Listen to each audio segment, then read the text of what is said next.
Ang alingaw ng pagsabog ang laging unang dumarating. Isang nakabibinging dagundong na yumayanig sa kanyang kaluluwa, sinusundan ng matinding init na tila tumutupok sa kanyang balat. Tapos, ang dilim. Isang walang katapusang pagbagsak sa kawalan, habang may mga pira-pirasong imahe na sumasayaw sa kanyang isipan, isang matamis na ngiti, ang amoy ng sampag-ita, ang malamyos na tunog ng alon. Mga multo ng isang buhay na hindi niya matandaan. Tio! Tio, gising! Nagmulat ng mga mata si Mateo de la Cruz, basang-basa ng pawis ang kanyang noo at mabilis ang pagtibok ng kanyang puso. Ang kisam ng moderno niyang kondo sa Maynila ang sumalubong sa kanya, hindi ang nakakatakot na dilim. Lumingon siya at nakita ang nag-aalalang mukha ni Isabel, ang kanyang magandang fiant, na nakapatong ang kamay sa kanyang balikat. Ang panaginip na naman ba iyon, mahinang tanong nito. Tumango lang si Mateo, unti-unting pinapakalma ang sarili. Ang pamilyar na amoy ng pabango ni Isabelle at ang lambot ng mamahaling kumot ang humihila sa kanya, pabalik sa realidad. 5 taon na. 5 taon na siyang binabangungot ng mga fragmento ng pagsabog na kumuha ng kanyang mga alaala, pero hindi ng kanyang buhay. It's okay, I'm here, bulong ni Isabel, at niyakap siya ng mahigpit. Nandito lang ako. Sa yakap ni Isabelle, naroon ang kanyang mundo. Isang mundong maayos, matagumpay at may malinaw na direksyon. Isang mundong binuo nila sa loob ng 5 taon mula nang magising siya sa ospital na blanko ang isipan. Si Isabelle ang kanyang angkla, ang kanyang alaala. Kinagabihan, sa isang mamahaling restaurant na tanaw ang mga kumikinang na ilaw ng syudad, tila isang malayong alaala na lamang ang masamang panaginip. Perpekto ang lahat. Ang pagkain, ang alak, at higit sa lahat, ang babaeng kaharap niya. I finalized the booking for the venue, masayang sabi ni Isabel, habang iminawagayway ang kanyang cellphone. 2 months from now, M.A.N.M. Res de la Cruz na tayo. Can you believe it? Isang ngiti ang gumuhit sa mga labi ni Mateo. Salamat, Belle. Hindi ko alam kung anong gagawin ko kung wala ka. Totoo iyon. Si Isabelle ang nagplano ng lahat. Mula sa design ng kanilang bahay hanggang sa kulay ng mga kortina. Maging ang paborito niyang pagkain, si Isabelle ang nagsabi sa kanya. Paano niya nga ba malalaman? Ang nakaraan niya ay isang librong blanko, at si Isabelle ang masugid na nagsusulat sa bawat pahina. Of course. You just focus on your work, ako na ang bahala sa lahat, sabi nito, at hinawakan ang kanyang kamay sa ibabaw ng mesa. Speaking of work, tumawag ba si General Acosta? Bago pa man makasagot si Mateo, nag-vibrate ang kanyang cellphone. Pangalan ng general ang lumabas sa screen. Humingi siya ng paumanhin kay Isabelle at sinagot ang tawag. Sir, bati niya, agad na naging formal ang kanyang boses. Mateo, iho, boses ng isang ama ang nasa kabilang linya. Si General Ricardo Acosta ang tumayong pangalawang ama niya sa serbisyo, ang taong pumulot sa kanya mula sa abo ng kanyang nakaraan. May maliit lang akong ipapagawa sa'yo. Isang sensitive na kaso. Ano po yon, sir? May kailangan ka lang puntahan sa isang baryo sa Laguna. San Felipe. May mga loose ends lang doon mula sa isang lumang kaso. It's just a formality para maisara na natin ng tuluyan ang folder. Consider it short vacation before your wedding. San Felipe. May kung anong kumirot sa sentido ni Mateo. Pamilyar ang pangalan pero hindi niya ito mailagay sa mapa ng kanyang isipan. Sige po, sir. Kailan po ako aalis? Bukas na bukas din. I'll send you the details. Mag-iingat ka, iho. Pagkababa ng tawag, sinalubong siya ng mga mata ni Isabelle. Ano nang sabi? May pinapapuntahan lang sa Laguna. San Felipe. Isang araw lang daw. Good, ngumiti si Isabel. Para makapag-relax ka rin bago ang kasal. Huwag mo masyadong isipin yung mga panaginip mo, okay? That's the past. We are the future. Kinabukasan, habang minamaneho niya ang kanyang AV, papasok sa probinsya ng Laguna, hindi maiwasan ni Mateo ang isang kakaibang pakiramdam. Ang daan ay napapalibutan ng mga mayayabong na puno, at sa di kalayuan ay natatanaw niya ang isang malawak na lawa. May kung anong pamilyar sa tanawin, ang pagkurba ng kalsada, ang amoy ng mamasa-masang lupa, ang paraan ng pagtama ng sikat ng araw sa mga dahon. Imposible, sabi niya sa sarili. Guni-guni mo lang yan, De La Cruz. Isang pulis na gaya niya ay naniniwala sa ebidensya, sa lohika, hindi sa mga pakiramdam na hindi maipaliwanag. Nang makarating siya sa arko na may nakasulat na, "Welcome to San Felipe," mas lalong lumakas ang kabog sa kanyang dibdib. Dahan-dahan niyang iminaneho ang sasakyan sa loob ng maliit na bayan. Ang simbahan, ang plaza, ang mga lumang bahay na gawa sa kahoy para bang nakapunta na siya rito dati. Ipinilig niya ang kanyang ulo at sinubukang ituon ang atensyon sa misyon.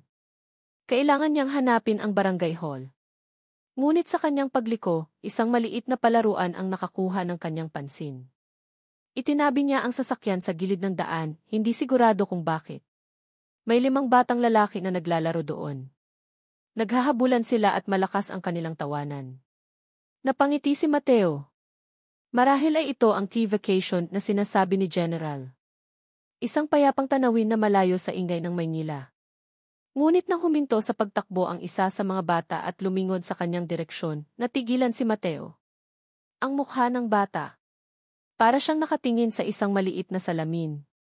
Ang hugis ng mga mata, ang ilong, ang paraan ng pagngiti nito iyon ang mukha niya noong bata siya, base sa iisang larawan na naisalba mula sa kanyang nakaraan. Nagkakataon lang, sabi ng lohikal na parte ng kanyang utak. Ngunit lumingon din ang isa pa. Ganoon din ang mukha. At isa pa. At isa pa. Hanggang sa lahat ng 5 bata ay nakatingin sa kanya, ang kanilang mga laro ay nahinto, ang kanilang mga mata ay puno ng pagtataka. 5. 5 magkakamukhang bata. At lahat sila, kamukhang-kamukha niya. Nanigas si Mateo sa kanyang kinaupuan. Humigpit ang kapit niya sa manibela habang nanlalaki ang kanyang mga mata. Anong klaseng lugar ito? Sino ang mga batang ito? Ang lahat ng lohika at katwiran sa kanyang utak ay biglang naglaho, napalitan ng isang malakas at nakabibinging pagkalito. Sa gitna ng kanyang pagkabigla, isang babae ang nagmamadaling tumakbo palapit sa mga bata. Nakasuot ito ng simpleng bestida, ang kanyang buhok ay nakapusod lang, pero may taglay itong ganda na simple at natural. Huminto ito nang makita siya sa loob ng sasakyan. Ang mga mata nito ay nanlaki sa gulat, at ang kanyang mga labi ay bahagyang bumuka. Tila huminto ang mundo. Ang tanging naririnig na lang ni Mateo ay ang malakas na pagkabog ng sarili niyang dibdib. Dahan-dahang lumapit ang babae sa bintana ng kanyang sasakyan, ang kanyang mga mata ay nagsisimula ng mamasa. Inilipat niya ang tingin mula kay Mateo papunta sa 5 niyang anak at pabalik ulit kay Mateo. Isang halo ng hindi makapaniwalang saya at matinding sakit ang mababasa sa kanyang mukha. Sa isang tinig na nanginginig na tila nagmula pa sa kailaliman ng isang mahabang paghihintay, nagsalita ito. Mateo. Isang pangalan na binigkas ng may kasamang 5 taon ng pangungulila. Buhay ka. Asawa ko, nagbalik ka. Para kay Layan Santos, ang oras ay huminto 5 taon na ang nakakaraan, sa gabi kung kailan hindi na bumalik si Mateo. Simula noon, ang bawat araw ay paghihintay. Ang bawat pagaspas ng hangin, ang bawat tunog ng sasakyang dumaraan, ay nagdadala ng isang hibla ng pag-asang unti-unti ring namamatay pagsapit ng gabi. Ngunit ngayong hapon, ang paghihintay ay natapos. Nasa munting kusina siya at naghahanda ng merienda para sa mga bata nang marinig niya ang kanilang tawanan na biglang tumahimik. Isang kakaibang katahimikan na nagdulot ng kaba sa kanyang dibdib. Sumilik siya sa bintana at nakita ang isang itim na SUV na nakaparada sa tapat ng palaruan. Isang sasakyang hindi pamilyar sa kanilang maliit na baryo. Nang makita niya ang mga anak na nakatitig sa sasakyan, tila may kung anong kuryenteng gumapang sa kanyang buong katawan. Binitawan niya ang hawak na sandok at dali-daling lumabas ng bahay. At doon, sa likod ng salamin ng bintana, nakita niya ito. Isang multo. Isang panaginip. Isang dasal na tinugon. Mas tumanda ito ng ilang taon, mas naging matigas ang linya ng kanyang panga, pero ang mga matang iyon, ang hugis ng mukha iyon si Mateo. Ang kanyang Mateo. Huminto ang kanyang paghinga. Ang lahat ng hangin sa mundo ay tila naubos. Sa isang iglap, bumalik ang lahat, ang kanilang kasal na simple pero puno ng tawanan, ang mga pangarap na sabay nilang binuo sa ilalim ng puno ng mangga, ang init ng mga yakap nito tuwing gabi. Mateo. Ang pangalan ay lumabas sa kanyang mga labi na parang isang hininga, isang panalangin. Naglakad siya palapit, ang bawat hakbang ay mabigat, tila nananaginip.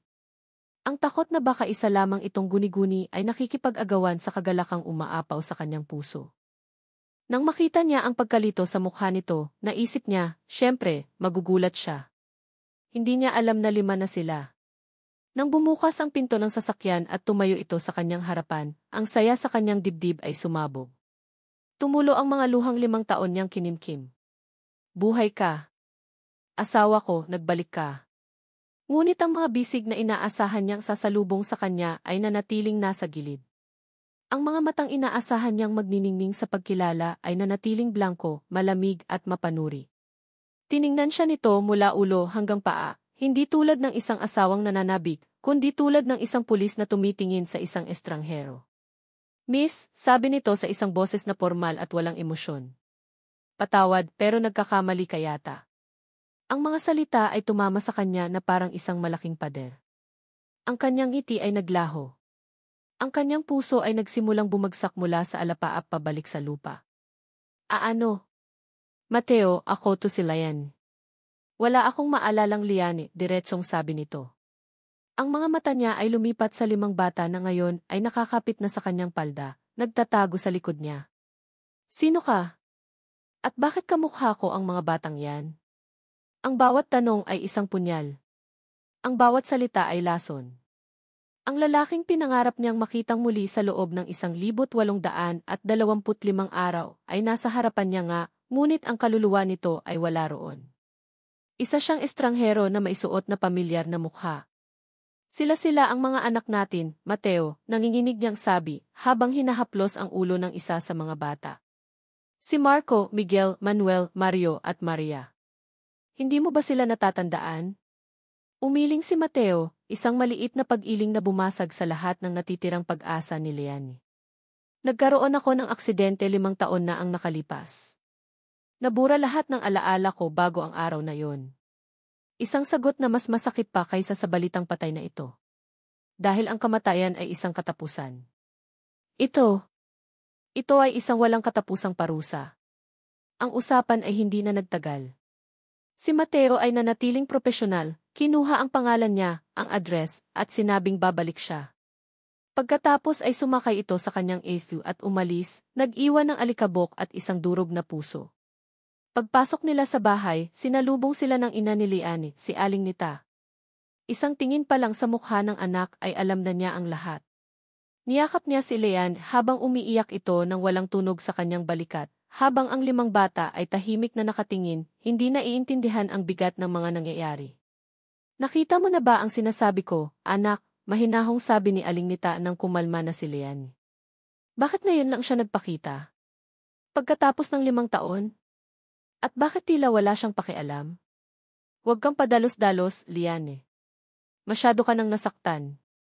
Pero, Nay, nakita niyo. Buhay siya.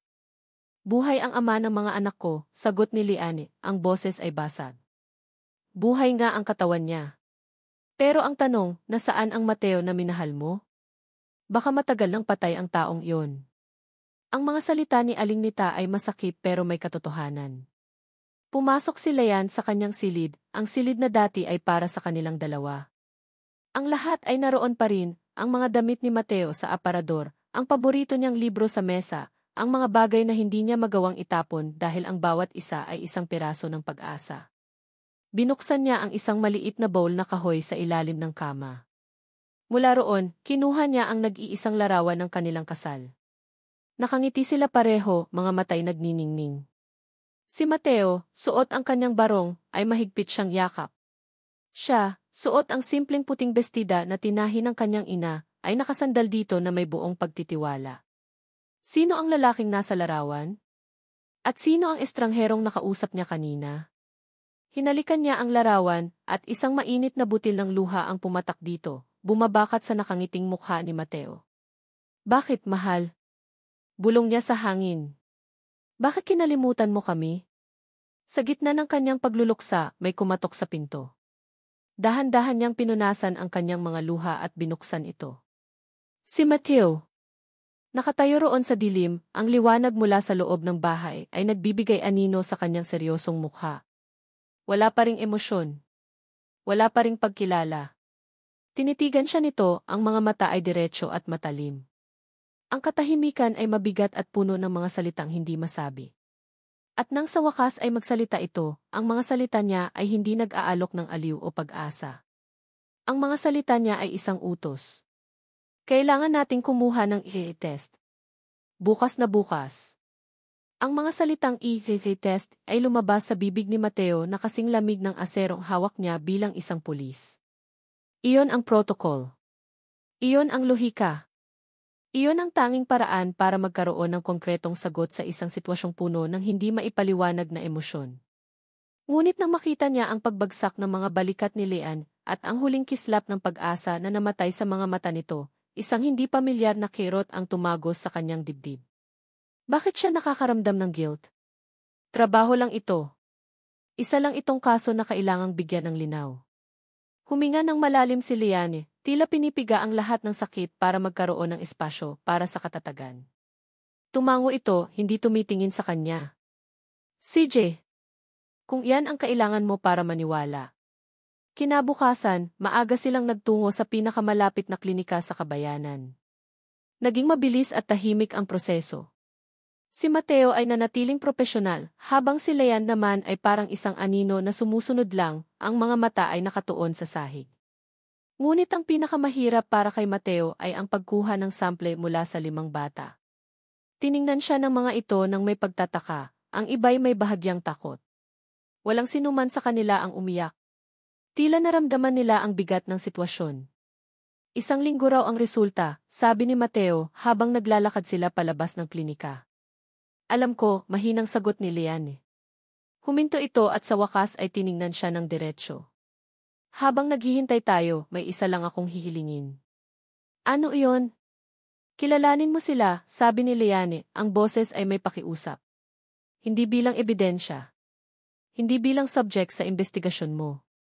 Kilalanin mo sila bilang mga anak mo. Natahimik si Mateo. Ang hiling na iyon ay labas sa protocol.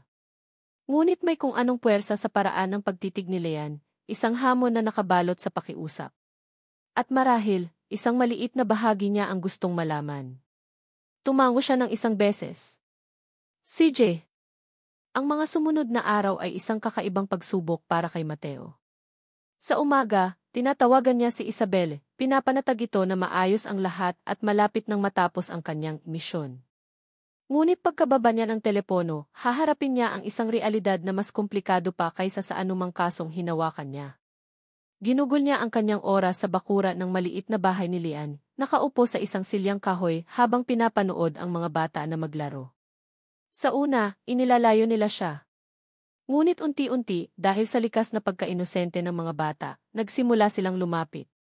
Isang hapon, habang malalim ang kanyang pag-iisip, naramdaman niyang may kumakalabit sa kanyang pantalon.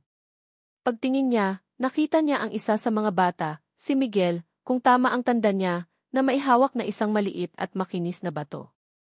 Para sa'yo, Tay, sabi ng bata sa malinaw na boses, at inilagay ang bato sa kanyang palad. Natigilan si Mateo. Ang salitang itay ay tumama sa kanya na parang isang malakas na dagundong, pero walang tunog. Naramdaman niya ang bigat ng maliit na bato sa kanyang palad. Isang simpleng regalo mula sa isang batang hindi niya kilala, ngunit ang salitang ginamit nito ay tila nagbukas ng isang pinto sa kanyang blangkong isipan, isang pinto na wala namang laman sa likod. Salamat, yon lang ang naisagot niya, ang kanyang boses ay tila hindi kanya. Hindi na niya kinaya. Kailangan niya ng hangin. Nagpaalam siya kay Leanne na maglalakad-lakad lang. Naglakad siya ng walang direksyon, ang isip ay isang magulong tabla ng ebidensya. Sa isang panig, naroon ang 5 taon ng matatag na buhay kasama si Isabel. Sa kabilang panig, naroon ang mukha ng 5 bata, isang maliit na bato, at isang pakiramdam na hindi niya mapangalanan. Dinala siya ng kanyang mga paa sa ilalim ng isang malaking puno ng mangga sa gilid ng lawa. Muli ang pamilyar na pakiramdam. Umupo siya sa isa sa mga nakausling ugat nito para magpahinga. Nang isandal niya ang kanyang likod sa puno, napansin niya ang isang marka sa katawan nito. Isang puso. Isang pusong inukit sa kahoy, luma na at halos mabura na ng panahon. At sa loob nito, 2 letra. Panandang pandagdag DC. Hinaplos niya ang ukit. Magaspang ito sa kanyang mga daliri. Hindi ito isang alaala, pero isa itong pisikal na ebidensya. Isang bagay na hindi kayang ipaliwanag ng amnesia. Sino ang nag-ukit nito? Siya ba? Siya ba at sila yan? Sa gitna ng kanyang pag-iisip, isang tunog ang bumasag sa katahimikan ng San Felipe. Isang tunog na hindi nababagay sa lugar, ang marangyang ugong ng isang mamahaling makina. Mula sa kanyang kinaupuan, natanaw niya ang isang pamilyar na itim na ifi na dahan-dahang pumapasok sa makitid na kalsada patungo sa bahay ni Lian. Nanlaki ang mga mata ni Mateo. Isabel? Dali-dali siyang tumayo at naglakad pabalik, ang puso niya ay biglang kumabog ng mabilis sa ibang dahilan. Hindi ito maaari. Hindi dito. Pagdating niya sa tapat ng bahay, naroon na nga. Nakatayo sa tabi ng kanyang nagniningning na sasakyan si Isabel, suot ang isang eleganteng puting bestida at high heels na bahagyang lumulubog sa lupa. Ang kanyang buhok ay perpektong nakaayos, ang kanyang makeup ay walang kupas. Para siyang isang diamante na nalaglag sa gitna ng isang bukirin. At sa kanyang harapan, nakatayo si Lian, hawak ang kamay ng dalawa sa kanyang mga anak. Nakasuot lang ito ng simpleng duster at tsinelas. Ang dalawang babae ay nakatitig sa isa't isa, isang digmaan ng dalawang mundo na nagaganap sa katahimikan. Theo, tawag ni Isabel nang makita siya, ang kanyang boses ay matamis ngunit may bahid ng pagkayamot. Lumapit ito at agad na kumapit sa braso niya, na parang nagmamarka ng teritoryo. I was so worried. Hindi ka na matawagan. I had to come see for myself kung anong nangyayari dito. Tiningnan ni Isabel si Lian mula ulo hanggang paa, isang tingin na puno ng pagtatasa at bahagyang pangmamaliit. Si Lian naman ay hindi nagpatinag. Hinigpitan niya ang hawak sa kanyang mga anak, ang kanyang mga mata ay nagpapakita ng sakit, pero ang kanyang panga ay matigas, puno ng dignidad. Naramdaman ni Mateo ang tensyon sa pagitan ng dalawa. Nahati ang kanyang katawan. Ang isang braso ay hawak ng kanyang kinabukasan. Ang kanyang harapan ay puno ng isang nakaraang hindi niya matandaan.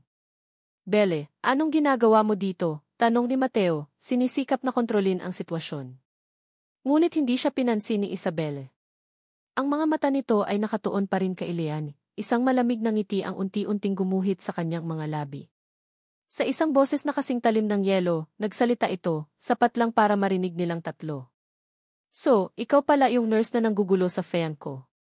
Ang mga salita ni Isabelle ay kasing pait ng apdo. Para kay Liane, bawat pantig ay isang sampal, hindi sa pisngi, kundi sa kanyang pagkatao. Sa harap ng kanyang mga anak, sa harap ng lalaking minsan ay nangakong mamahalin siya habang buhay, ipinaramdam sa kanya na isa lamang siyang istorbo. Isang key nurse na nanggugulo. Nanatili siyang tahimik. Hinigpitan niya ang hawak sa mga kamay ni Marco at Miguel, ang kanilang init ang nagsilbing angkla niya sa gitna ng unos. Nakita niya ang pagkagulat sa mga mata ni Mateo, ang pagtatangka nitong umawat, pero naunahan na siya ni Isabelle. Para kay Liane, ang katahimikan ni Mateo sa unang segundo ay kasing sakit na rin ang insulto ni Isabelle. Kinabukasan, habang si Mateo ay nasa labas at kausap ang kanyang mga anak, isang eksenang nagdudulot ng kakaibang kirot at pag-asa sa puso ni Lian, isang mensahe ang dumating sa kanyang luma at gasgas ng cellphone. Magkita tayo sa coffee shop sa bayan. Tayong dalawa lang. Isabel. Alam ni Lian na wala itong idudulot na mabuti. Ngunit alam din niyang hindi niya ito matatakasan. Para sa kanyang mga anak, para sa kanyang kapayapaan, kailangan niyang harapin ang babaeng ito. Isinuot niya ang kanyang pinakamatinong bestida, ipinagbilin ang mga bata sa kanyang ina, at naglakad papunta sa bayan ng may mabigat na dibdib. Ang coffee shop ay maliit at simple, ngunit ang presensya ni Isabel sa isang sulok ay ginawa itong tila pag-aari niya. Nakaupo ito ng diretsyo, suot ang isa na namang mamahaling damit, at may hawak na isang tasa ng kape na tila hindi naman niya iniinom. Umupo ka, sabi nito, hindi man lang nag-abalang ngumiti. Sumunod si Lian. Inilapag ni Isabelle ang isang sobre sa mesa. Isang makapal at puting sobre. Dahan-dahan niya itong itinulak palapit kay Lian. Hindi na ako magpapaligoy-ligoy pa. Alam kong kailangan mo ng pera. 5 anak, walang asawa, mahirap ang buhay. Tiningnan ni Liane ang sobre. Hindi niya ito hinawakan. Sa loob niyan ay isang manager's check, patuloy ni Isabel, ang boses ay kalmado at puno ng kapangyarihan. 1 milyon. Sapat na yan para makapagsimula kayo sa ibang lugar. Cebu, Davao, kahit saan. Kunin mo na to at kalimutan niyo na si Mateo. Ituring niyo na lang na hindi niyo siya nakita. 1 milyon. Ang halaga ng paglimot. Ang presyo ng kanyang pamilya.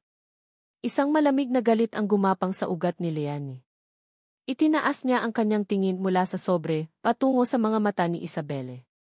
Sa unang pagkakataon, hindi na ito puno ng sakit, kundi ng isang matatag na determinasyon. Hindi mabibili ng pera niyo ang pamilya ko, sabi niya, ang boses ay mahinahon ngunit matigas. Isang ngisi ang sumilay sa labi ni Isabelle. Pag-ibig. Pamilya. Leanne, 5 taon na ang nakalipas. May sarili ng buhay si Mateo. May fiancé siya. Ako iyon. Kami ang totoo. Kayo, isa na lang kayong multo ng nakaraan na dapat nang matahimik. Ang mga salitang iyon ang nagtulak kay Leanne. Dinampot niya ang sobre, hindi para tanggapin kundi para hawakan. At sa harap ng nagulat na mukha ni Isabelle, dahan-dahan niya itong pinunit sa gitna. Tapos ay pinunit niya ulit. At ulit. Hanggang sa ang 1 milyong piso ay naging mga pira-pirasong papel na lang sa kanyang mga kamay. Umalis na kayo sa buhay namin, sabi ni Leanne bago tumayo at tinalikuran ito. Naglakad siya pa uwi, nanginginig ang buong katawan sa galit at sa sakit. Pagdating sa bahay, naramdaman niya ang isang matinding pangangailangan na alisin ang lahat ng bakas ni Mateo.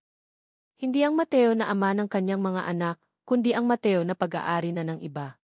Pumunta siya sa silid at kinuha ang lumang bowl na kahoy na naglalaman ng mga gamit nito.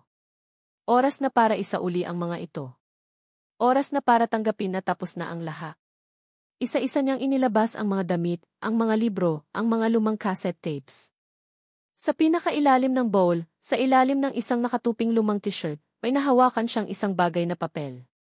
Isang sobre na naninilaw na sa katagalan. Ang pangalan niya, para sa mahal kong Leanne, ay nakasulat sa pamilyar na kurbada ng sulat kamay ni Mateo. Hindi ito ang bowl na binuksan niya noong isang gabi. Ito ang bowl na naglalaman ng mga gamit na dadalhin sana ni Mateo sa kanyang huling misyon. Nanginginig ang mga kamay na binuksan niya ito. Sa loob, isang liham. Mahal kong Leanne. Kung nababasa mo ito, ibig sabihin ay hindi na ako nakabalik. Huwag kang iiyak, mahal. Alam mong ayaw kong nakikita kang malungkot. Gusto ko lang malaman mo na sa bawat segundo ng misyon na ito, ikaw at ang magiging anak natin ang nasa isip ko. Kayo ang lakas ko. Kayo ang lahat-lahat sa akin. Huminto si Leanne, kinakapos ng hininga. Ito ang mga salitang matagal na niyang gustong marinig. Pinipilit kong maging matapang, pero sa pagkakataong ito, may kakaiba. May nararamdaman akong mali sa misyon na to, mahal. Tila may nagmamanipula sa mga nangyayari. May traidor sa grupo. Hindi ako nagtitiwala kay General. Masyado siyang mapilit na ituloy ang operasyon kahit delikado. Kung may mangyari sa akin, huwag kang maniniwala basta-basta sa sasabihin nila. Mag-ingat ka. Mahal na mahal kita. Nagmamahal. Mateo. Nabitawan ni Leanne ang sulat. Ang mga huling pangungusap ay umalinggaw sa kanyang isipan na parang sirena ng ambulansya. Hindi ako nagtitiwala kay General. Si General Acosta. Ang taong nagbalita sa kanya na patay na si Mateo. Ang taong nagbigay sa kanya ng pera para manahimik. Ang taong sinasamba ni Mateo ngayon. Isang malamig na takot ang pumulupot sa kanyang puso, mas malamig pa kaysa sa galit niya kay Isabelle. Hindi lang ito tungkol sa nawawalang alaala. May mas malaki. May mas madilim na lihim na nakatago sa likod ng lahat. Wala sa sariling dinampot niya ang sulat at tumakbo palabas ng bahay. Ang kanyang puso ay dumadagundong sa takot at sa isang bagong layunin. Natagpuan niya si Mateo sa tapat ng bahay, nagpapaalam na sa mga bata. Nasa tabi nito si Isabelle, naghihintay na sa loob ng sasakyan, ang mukha ay nainip. Papasakay na si Mateo sa sasakyan para umalis. Para iwanan na naman sila. Mateo, sigaw ni Leanne, ang boses ay desperado. Sandali! Lumingon ito, ang mukha ay nagtataka. Tumakbo siya palapit, halos madapa, at iwinagayway ang sulat sa harap nito. Hindi ka pa pwedeng umalis? May kailangan kang mabasa. Kailangan mong mabasa to. Ang desperadong sigaw ni Liane ay tumago sa pandinig ni Mateo, na mas malakas pa kaysa sa ugong ng makina ng sasakyan ni Isabel. Huminto siya, ang isang kamay ay nasa pinto na ng kotse. Lumingon siya at nakita si Lian at tumatakbo palapit, hawak ang isang luma at naninilaw na papel.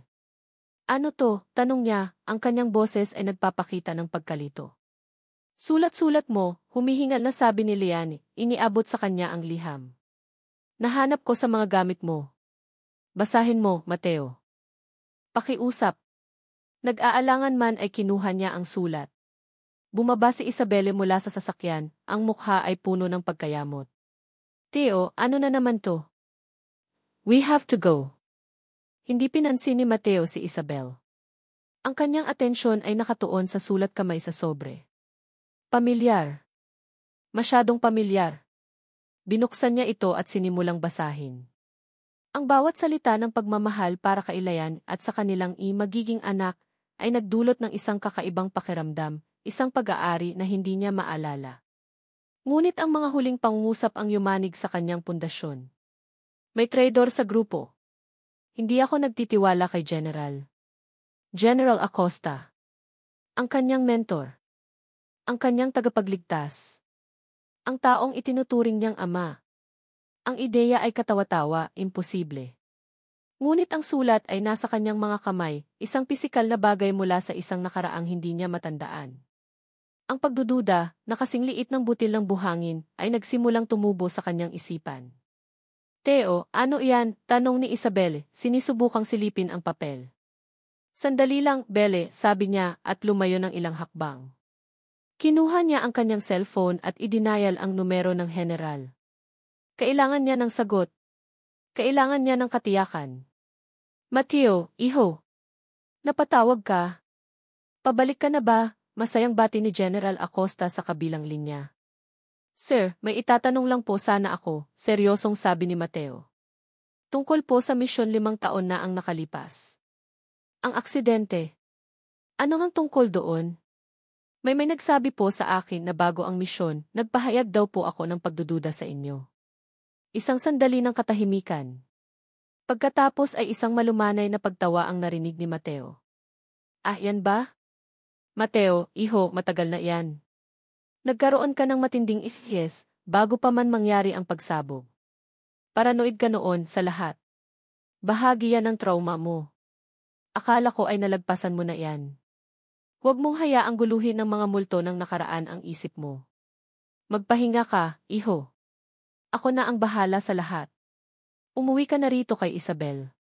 Ang bawat salita ng general ay kalmado, makatwiran at puno ng pag-aalala.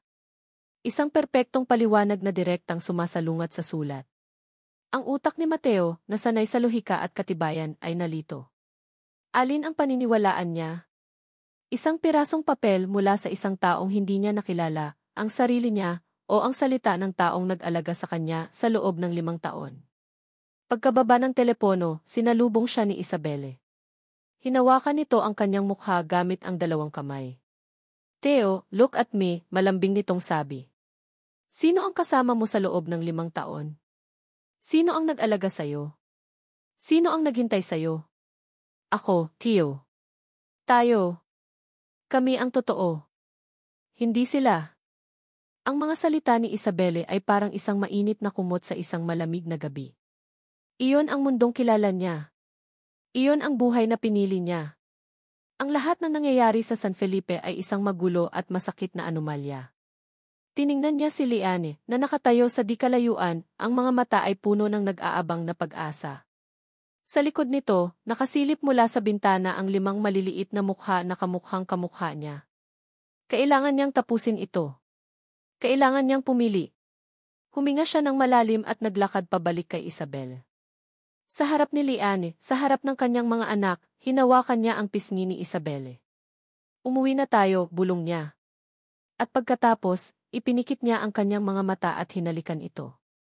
Hindi ito isang halik ng pagmamahal. Ito ay isang halik ng pagpapasya. Isang halik na nagsasara ng pinto. Isang halik ng paglimot. Hindi niya kailangang tingnan si Lian para malaman ang epekto nito. Naramdaman niya ito. Naramdaman niya ang pagkabali ng pag-asa sa hangin, ang bigat ng isang pusong nadurog. Naramdaman niya ito sa kanyang likod, isang malamig na pakiramdam na tumagos hanggang sa kanyang mga buto. Sumakay sila sa sasakyan at umalis. Hindi lumingon si Mateo. Pagbalik sa Maynila, sinubukan niyang ibalik ang lahat sa dati. Ngunit ang imahe ng mukha ni Leanne at ang mga salita sa sulat ay patuloy na bumabagabag sa kanya. Para mapatahimik ang sarili, sinunod niya ang utos ni General Acosta, ayusin at isara ang lumang file ng kaso. Habang binabasa niya ang mga ulat, isang bagay ang nakakuha ng kanyang pansin. Isang maliit na detalye na hindi tumutugma.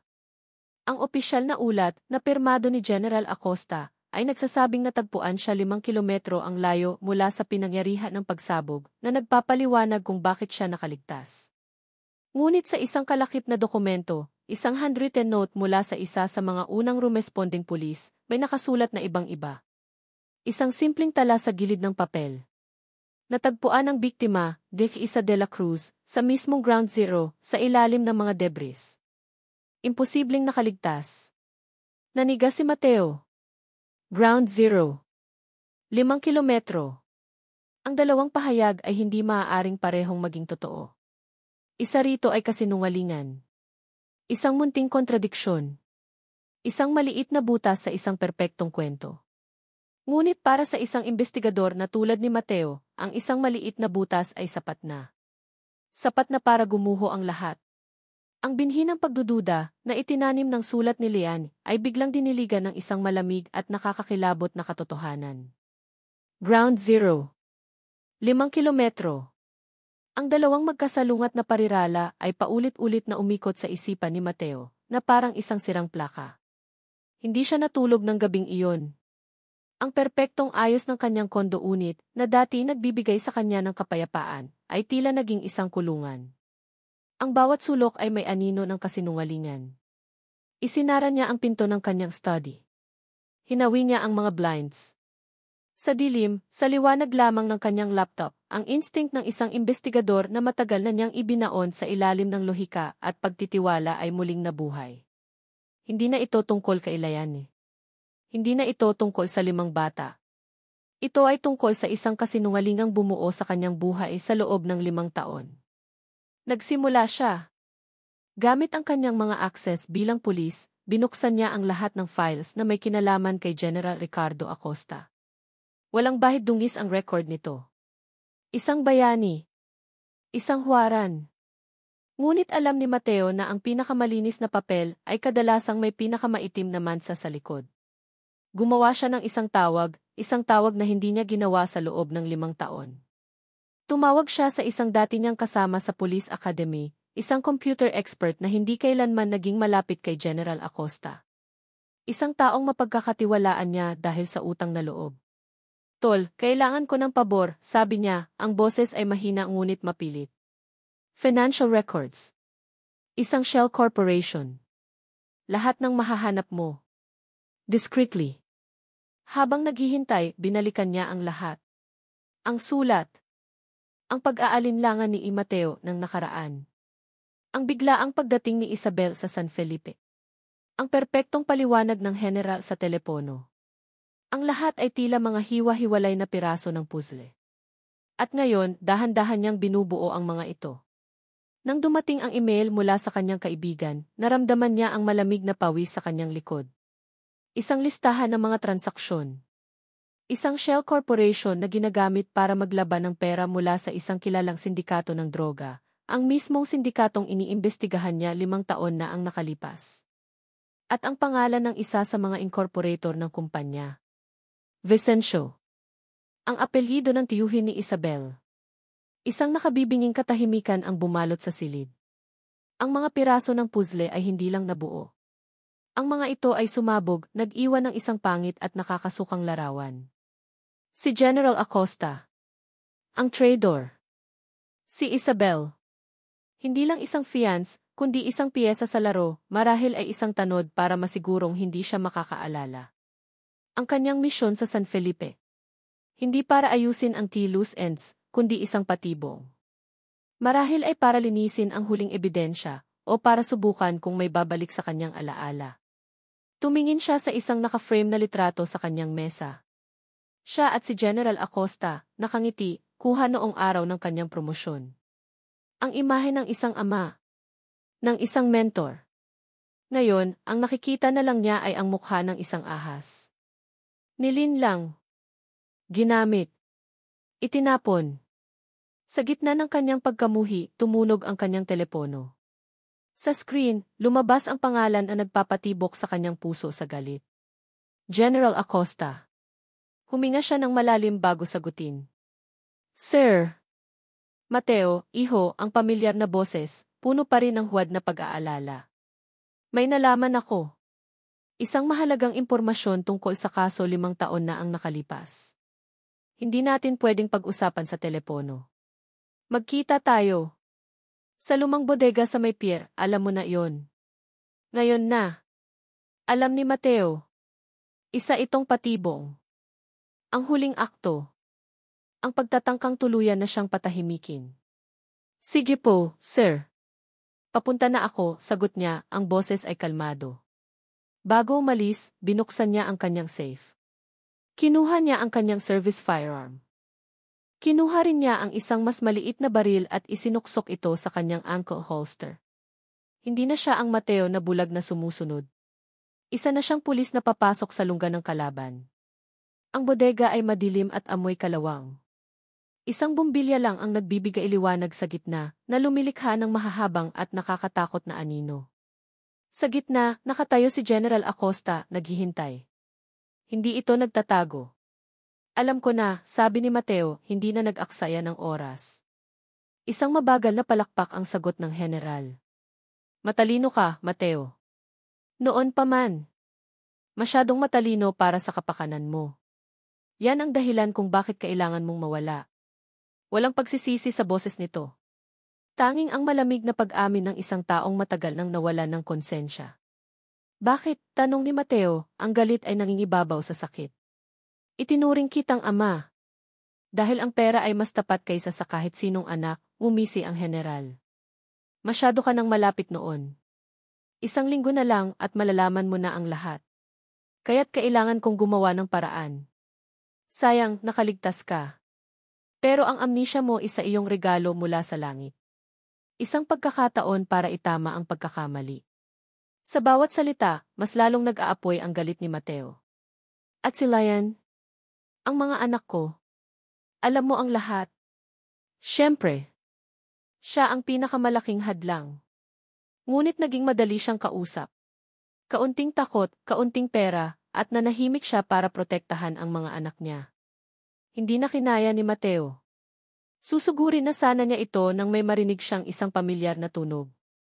Ang metalikong klik ng isang baril na kinakasa. Itinutok ni General Acosta ang baril sa kanya. Tapos na ang laro, iho.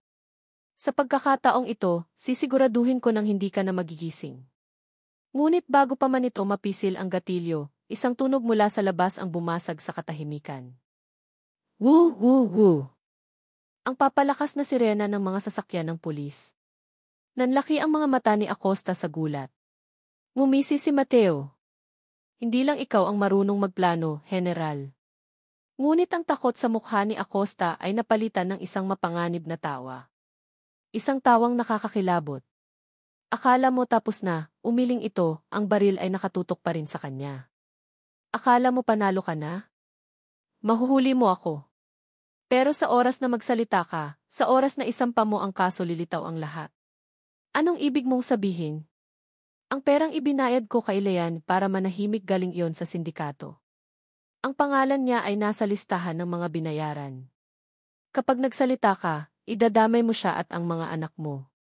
Sisirain mo ang buhay nila ng tuluyan. Kaya, pumili ka, Mateo. Ang hustisya mo o ang kaligtasan ng pamilya mo. Para kay Leon, ang mga sumunod na araw matapos umalis si Mateo ay isang pagbabalik sa pamilyar na paghihintay, ngunit sa pagkakataong ito, mas madilim at walang pag-asa. Ang katahimikan ay mas mabigat, ang bawat anino ay mas mahaba. Pinunit niya ang sulat ni Mateo sa takot na baka ito pa ang magdala ng panganib sa kanya, ngunit ang mga salita nito ay nakaukit na sa kanyang isipan. Isang gabi, habang pinapatulog niya si Maria, narinig niya ang balita sa maliit nilang telebisyon sa sala. Kilalang general ng pulisya, General Ricardo Acosta, arestado dahil sa pagkakasangkot sa isang malaking sindikato ng droga. Nabitawan ni Layani ang hawak niyang unan. Ang mukha ni Acosta sa screen, na ngayon ay nakaposas at nakayuko, ay nagdulot ng isang halo ng takot at matinding ginhawa sa kanyang dibdib. Totoo ang lahat. Ang kanyang mga hinala, ang sulat lahat ay totoo. Napatingin siya sa kanyang 5 anak na mahimbing nang natutulog. Niyakap niya ang kanyang sarili at doon, sa katahimikan ng kanyang sala, humagulgol siya. Isang pag-iyak na hindi na dahil sa sakit ng paglimot, kundi sa paglaya mula sa isang kasinungalingang bumihag sa kanya sa loob ng 5 taon. Mateo. Nakatayo si Mateo sa labas ng gusali ng piskalya, ang hangin ng Maynila ay tila hindi na kasing dumi ng dati. Nahatulan si Acosta.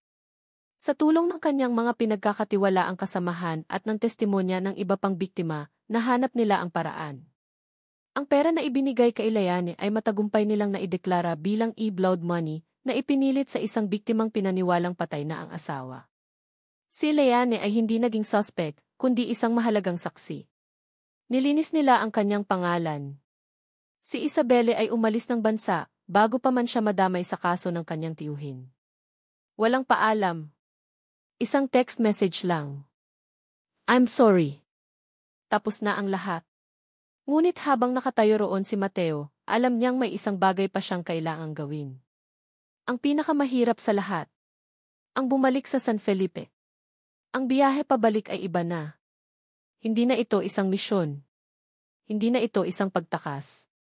Ito ay isang pag-uwi. Nang iparada niya ang kanyang sasakyan sa tapat ng maliit na bahay na kulay asul, kaparehong pwesto kung saan una siyang huminto, bumalik ang kaba sa kanyang dibdib. Mas matindi pa ito kaysa noong hinarap niya si Acosta. Dahil dito, hindi baril ang kanyang kalaban, kundi isang pusong winasak niya.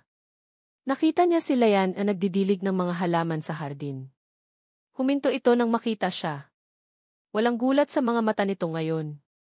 Tanging isang mahinahon at nag-aabang na tingin. Naglakad siya palapit. Walang magarbong salita. Walang malaking drama. Tanging ang katotohanan. Tapos na, sabi niya. Ligtas na kayo. Tumango si Layani. Napanood ko sa balita. Isang mahabang katahimikan ang namagitan sa kanila. Tanging ang huni ng mga ibon at ang mahinang hangin ang maririnig. Liane, nagsimulang muli si Mateo, ang bawat salita ay pinag-isipan. Sinubukan ko. Sa mga nakaraang linggo, sinubukan kong pilitin ang sarili kong alalahanin ang lahat. Tiningnan ko ang mga litrato, binasa ko ang mga kwento pero wala. Nakita niya ang bahagyang pagbagsak ng mga balikat ni Liane. Pasensya na, patuloy niya. Hindi ko maibabalik ang Mateo na minahal mo. Patay na siguro ang bahaging iyon ng pagkatao ko. Hinawakan ni Liane ang kanyang kamay. Nagulat si Mateo sa init na gumapang mula sa palad nito papunta sa kanyang puso. Mateo, sabi nito at sa wakas ay tumingin sa kanyang mga mata. 5 taon din akong naghintay sa pagbabalik ng lalaking nasa litrato. Pero nitong mga huling araw, naisip ko, hindi na rin ako ang babaeng iniwan niya. Binago ako ng panahon. Binago ako ng pagiging ina. Baka hindi naman natin kailangang bumalik sa dati. Naglakad sila papunta sa lawa, sa ilalim ng puno ng mangga na may ukit ng panandang pandagdag. Umupo sila roon, pinapanood ang paglubog ng araw. Hindi ko maalala ang kahapon natin, Liane, mahinang sabi ni Mateo, ang boses ay puno ng isang emosyong ngayon niya lang naramdaman, sinseridad. Pero gusto kong bumuo ng maraming bukas kasama ka. Kasama sila. Isang ngiti, isang tunay at maliwanag na ngiti, ang sumilay sa mga labi ni Liane. Isang ngiting hindi niya nakita kailanman. Kung ganon, magandang simula yan. Pagbalik nila sa bahay, ang 5 bata ay naglalaro sa sala. Sa una, nag-alinlangan sila. Ngunit lumuhod si Mateo sa sahig para maging kapantay nila. Hindi siya nagsalita. Hinintay lang niya sila. Si Marco, ang panganay, ang unang lumapit. Iniabot nito sa kanya ang isang maliit na laruang kotse. Kinuha ito ni Mateo. Salamat, sabi niya. At sa unang pagkakataon sa loob ng 5 taon, isang ngiti ang gumuhit sa mga labi ni Mateo de la Cruz. Isang tunay na ngiti na hindi pilit, hindi para sa litrato, hindi para kay Isabel. Isang ngiting nagmula sa loob. Nang gabing iyon, sa isang simpleng hapagkainan na puno ng tawanan ng mga bata, nakaupo si Mateo sa tabi ni Leanne. Habang sinusubuan niya si Miguel, nagtama ang kanilang mga mata. Sa tingin na iyon, walang alaala ng nakaraan, ngunit puno ito ng pangako ng isang kinabukasan. Maaaring hindi na bumalik ang kanyang mga alaala. Maaaring habang buhay na siyang may blankong pahina sa libro ng kanyang buhay. Ngunit sa pagkakataong ito, sa piling ni Leanne at ng kanyang 5 anak, alam niyang handa na siyang magsulat ng mga bago. Dahil ang pag-uwi ay hindi pala tungkol sa pagbabalik sa isang lugar na natatandaan mo. Ito ay tungkol sa paghahanap ng lugar kung saan naroon ang iyong puso. At sa wakas, si Mateo ay tunay nang nakauwi. At dito nagtatapos ang kwento ni na Mateo at Leanne. Mga minamahal naming tagapakinig, maraming salamat sa inyong walang sawang pagsubaybay sa bawat kabanata ng kanilang paglalakbay. Mula sa unang tibok ng pagkalito hanggang sa huling pintig ng pag-asa. Habang isinusulat ko ang kwentong ito, naramdaman ko ang bawat sakit, bawat pagdududa, at bawat munting tagumpay ng ating mga bida. Naging paalala ito sa akin na ang pag-ibig ay hindi lamang tungkol sa mga masasayang alaala. Minsan, ito ay tungkol sa tapang na harapin ang isang blankong pahina at ang pananampalatayang kaya nating sulatan ito ng mas magandang kwento. Ang istorya ni na Mateo at Leanne ay isang paanyaya na maniwala sa kapangyarihan ng pagpapatawad, ang pagpapatawad sa iba, at higit sa lahat, ang pagpapatawad sa ating mga sarili. Ito ay isang kwento ng pag-asa, na kahit sa pinakamadilim na gabi ng paglimot, may isang liwanag na laging naghihintay sa anyo ng pamilya at ng isang bagong simula. Sana po ay napulutan ninyo ng inspirasyon ang kanilang paglalakbay. Nais naming marinig ang inyong mga saloobin. Ano ang pinakapaborito ninyong eksena? Anong aral ang pinakanatatak sa inyong mga puso? Huwag po kayong mag-atubiling i-share ang inyong mga komento sa ibaba. Hanggang sa muli nating pagkikita sa susunod na kwento. Muli, mula sa kaibuturan ng aming puso, maraming salamat po.